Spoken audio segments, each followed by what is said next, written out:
নমস্কার, আমি ডক্টর বোধিসত্ত্ব খান চলে এসেছি সহজ শেয়ার বাজারের আরেকটি নতুন এপিসোড নিয়ে। প্রিয় বন্ধুরা, আশা করি সবাই ভালো আছেন এবং সুস্থ আছেন।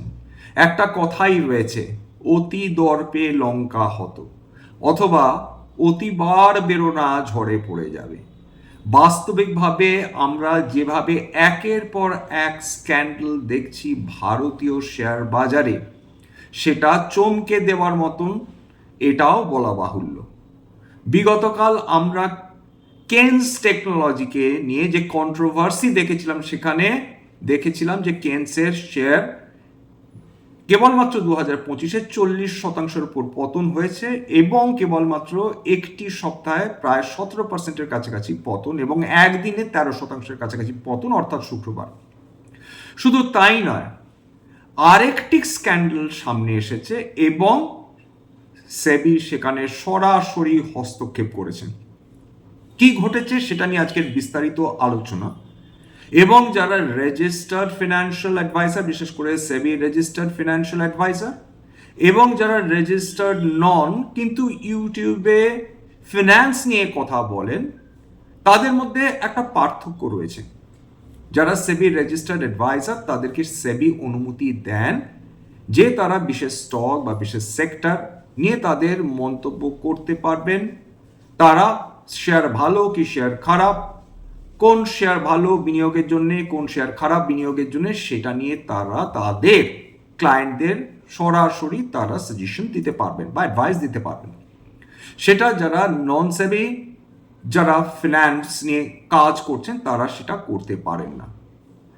ঠিক এই কারণেই যদি কেউ শেয়ার নিয়ে বা মিউচুয়াল ফান্ড নিয়ে তারা বলেন এই শেয়ারটি কিনুন, এই শেয়ারটি বিক্রি করুন, এই দামে কেনা উচিত, এই দামে বিক্রি করা উচিত, তারা প্রকৃতপক্ষে ল অব দি ল্যান্ডকে চ্যালেঞ্জ করছেন এবং সেটি তারা করতে পারেন না। এখন বিক্রি করব কি এখন কিনবো, এটাও কিন্তু কেউ বলতে পারেন না, কোনো সোশ্যাল মিডিয়াতে বলতে পারেন না। এইবার চলে আসি স্ক্যান্ডালটা কি নিয়ে। অদ্ভুত ষাটে বলে একজন ভদ্রলোক, অদ্ভুত ষাটে ট্রেডিং একাডেমি বলে একটা একাডেমি চালাতেন। সেখানে তিনি লক্ষাধিক স্টুডেন্টকে তিনি পড়িয়েছেন বিগত বহু বছর ধরে। 2024-এ সেবি তাকে ওয়ার্নিং দেন প্রথমবার। বলেন যে আপনি যেভাবে নিজের একাডেমিকে প্রমোট করছেন, যেভাবে স্টুডেন্টদের কাছ থেকে টাকা নিচ্ছেন এবং যেভাবে আপনি স্টুডেন্টদের ইনফ্লুয়েন্স করছেন বিশেষত ট্রেডিংয়ের ক্ষেত্রে, সেটা অনৈতিক, সেটা নিয়ম লঙ্ঘন করছে, আপনি এরম করবেন না। অদ্ভুত ষাটে বলে যে ভদ্রলোক, তিনি সেবির এই কথা কানে না দিয়ে তিনি তার মতন করে তার একাডেমি চালাতে থাকেন। ভদ্রলোক শেষ পর্যন্ত ভদ্রলোকের উপর সেবির ক্র্যাকডাউন হয় অগস্ট মাসের 2025 তারিখে। সেবি তার অফিস, তার বাড়িতে রেড করে, তার ফোন বাজেয়াপ্ত করে, বিভিন্ন কাগজপত্র বাজেয়াপ্ত করে এবং তার হোয়াটসঅ্যাপে যা কথোপকথন ছিল তার ক্লায়েন্টদের সঙ্গে বা স্টুডেন্টদের সঙ্গে, সেটা দেখে সেবির চক্ষু চড়ক গাছ হয়। শেষ পর্যন্ত বিগতকাল 546 কোটি টাকা সেবি ক্লোজ করেছে। 546 কোটি টাকা এই ভদ্রলোকের কাছ থেকে সেবি ক্লোজ করেছে।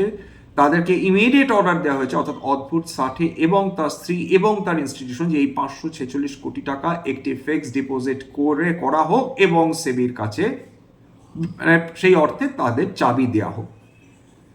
শুধু তাই না, অদ্ভুত ষাটে এবং তার পরিবারকে কমপ্লিটলি ব্যান করা হয়েছে সিকিউরিটিজ মার্কেট থেকে।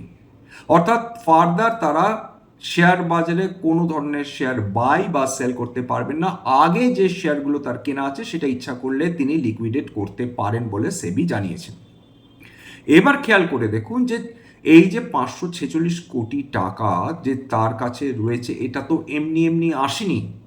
তিনি একজন ছাত্র থেকে, যেটা বিভিন্ন সোশ্যাল মিডিয়া নিউজ পেপারে যেটা ঘুরে বেড়াচ্ছে, যে 5 থেকে প্রায় 5.7 লক্ষ কোটি টাকা, ঠিকই শুনছেন, 5 থেকে প্রায় 5.7 লক্ষ কোটি টাকা পার স্টুডেন্ট পার কোর্স তিনি নিয়েছেন এবং সেই করে এই সম্পদ সৃষ্টি হয়েছে, যেটা আনরেজিস্টার্ড একটি ইনস্টিটিউশন হিসাবে বর্তমানে সেবির কাছে ডিসক্লোজড হয়েছে। তার মানে কি দাঁড়াচ্ছে? তার মানে এতদিন ধরে ভদ্রলোক সেবিকে বোকা বানিয়েছেন, 1 নম্বর। 2 নম্বর হচ্ছে এটা প্রত্যেকে খুব ভালো একটা ট্রেডিং ইনস্টিটিউশন হিসেবে জানতেন প্রত্যেকেই, কিন্তু সেবি বলছেন যে এটা কেবলমাত্র একটা আনরেজিস্টার্ড ইনভেস্টমেন্ট অ্যাডভাইজারি ব্যবসা ছিল, যেটা চলতে দেওয়া যায় না। কি কি করতো? লাইভ ক্লাস করতেন তারা, এখানে বলতেন ওই যেটা বললাম যে এই স্টক কেনো, এটা টার্গেট, অর্থাৎ স্টপ লস, এটা মানে সোজা ভাষায় বলা যেতে পারে টিপস। মার্কেটে কোনো আনরেজিস্টার্ড সেবি অ্যাডভাইজার কোনো ধরনের টিপস দিতে পারেন না, বাই সেল হোল্ড কিচ্ছু বলতে পারেন না। এবং নিজের মার্কেট টু মার্কেট যে লাইভ সেশন করতেন সেখানে সরাসরি নিজের ট্রেডিং দেখাতেন, কিন্তু কিন্তু তিনি কেবলমাত্র সেই ট্রেডগুলোই দেখাতেন তার ছাত্র বা ছাত্রীদের যেটা তার লাভে থাকতো, যেগুলো লস থাকতো সেগুলো সম্পূর্ণভাবে তিনি লুকিয়ে ফেলেছিলেন, সেগুলো ডিসক্লোজ করেননি। এইবার শুধু তাই না, সেবির নিয়ম অনুযায়ী যদি কাউকে কেবলমাত্র এডুকেশনাল চ্যানেল হিসাবে কোনো ফিনান্সিয়াল চ্যানেল চালাতে হয়, সেক্ষেত্রে লাইভ মার্কেটের ডেটা দিয়ে ট্রেডিং দেখাতে তারা পারবেন না। 3 মাস আগে যদি কোনো ডেটা তুলে তারা কোনো টেকনিক্যাল অ্যানালিসিস তারা করতে চান বা করতে পারেন, সেই ক্ষেত্রে কিন্তু কোনো অসুবিধা নেই। কিন্তু বর্তমান সময়ে ধরুন আজকের মার্কেট ক্লোজ হলো, আজকের মার্কেটের আমি কোনো ডেটা তুলে, সেটা সেক্টর হতে পারে, সেটা স্টক হতে পারে, ডেটা তুলে বললাম দেখুন এই হচ্ছে অবস্থা, এই হচ্ছে আরএসআই, এই দেখুন মুভিং অ্যাভারেজ কনভার্জেন্স ডাইভারজেন্স, না, সেবি বলছেন না। এছাড়া প্রাইভেট হোয়াটসঅ্যাপ গ্রুপ এবং প্রাইভেট যেটাকে টেলিগ্রাম চ্যানেল সেটা ছিল, সেখানে তিনি কি করতেন, সেখানে তিনি এই ধরনের হোয়াটসঅ্যাপ গ্রুপ বা টেলিগ্রাম চ্যানেলে তিনি অপশন স্ট্র্যাটেজিস পাঠাতেন, এন্ট্রি এক্সিট লেভেল দিতেন, এবং যেটা আগেই বলেছি শুধুমাত্র সাকসেসফুল ট্রেডগুলোকে দেখিয়ে নিজেকে প্রমোট করতেন, লসের ট্রেড তিনি লুকিয়ে রাখতেন। সেবি তার ফলে যেটা করলো যে সেবি সম্পূর্ণভাবে এই ভদ্রলোককে ব্যান করলেন। এর আগে এই প্রথম একজন ভদ্রলোককে যে ব্যান করা হলো মার্কেট থেকে, সেরাম কিন্তু নয়। এর আগে বিজয় বলে একজন ভদ্রলোক ছিলেন, তিনিও কয়েকশো কোটি টাকা তিনি প্রফিট করেছেন, এবং সেক্ষেত্রেও তার প্রভূত ছাত্রছাত্রী ছিল দক্ষিণ ভারতীয় ভদ্রলোক, তাকেও কিন্তু সেবি প্রচুর টাকা ফাইন করেছিলেন এবং বলেছিলেন যে যাদের কাছ থেকে টাকা নিয়েছেন তাদের টাকা ফেরত দিয়ে দিন, এইভাবে আপনি চালাতে পারেন না। সুতরাং আপাতত এই যে ঘটনাটা, এর ফলে কি দাঁড়ালো, এর ফলে একটা জিনিস বোঝার চেষ্টা করুন, সেটা হচ্ছে আপনাদের যদি সত্যি শেখার ইচ্ছে হয়, অর্থাৎ যদি কেউ শেয়ার বাজার সংক্রান্ত সম্পূর্ণভাবে যদি কোনো নলেজ অ্যাকোয়ার করতে চান, এক্সপার্টাইজ অ্যাকোয়ার করতে চান, তার জন্যে ন্যাশনাল স্টক এক্সচেঞ্জের বিভিন্ন কোর্সেস রয়েছে। সেই কোর্সেসগুলো দিন, পরীক্ষাগুলো দিন, এবং পরীক্ষাগুলো দিলে আপনি সার্টিফাইড ফিনান্সিয়াল অ্যাডভাইজার হিসাবে বেরিয়ে আসুন, তখন আপনি আপনার সেই অধিকার থাকবে যে আপনি আপনার ক্লায়েন্টদের রিসার্চ অ্যাডভাইস দিতে পারবেন। নতুবা আপনি কোনো অবস্থাতেই আপনি সরাসরি কোনো ফিনান্সিয়াল অ্যাডভাইস দিতে পারেন না, এটা কিন্তু বুঝতে হবে। এইবার এই প্রসঙ্গে চলে আসা দরকার যে বিগত 5 বছর ধরে যদি খেয়াল করে দেখবেন যে কোনোভাবেই কিন্তু আমি কোনো টোল খুলে বসিনি, কারণ 5 বছর আগে সেভেন নিয়মগুলো পড়তে হবে, সেভেন নিয়ম বুঝতে হবে যে টোল খুলে বসা চলবে না। 2 নম্বর, কোনো প্রাইভেট হোয়াটসঅ্যাপ গ্রুপে আপনি কেবলমাত্র ইনভেস্টমেন্ট অ্যাডভাইস দিয়ে চলছেন, হবে না। প্রাইভেট টেলিগ্রাম চ্যানেলে আপনি যা খুশি ইনফরমেশন দিচ্ছেন এবং আপনার ক্লায়েন্টরা সেটা অ্যাকসেপ্ট করছেন, সেটা করা যাবে না।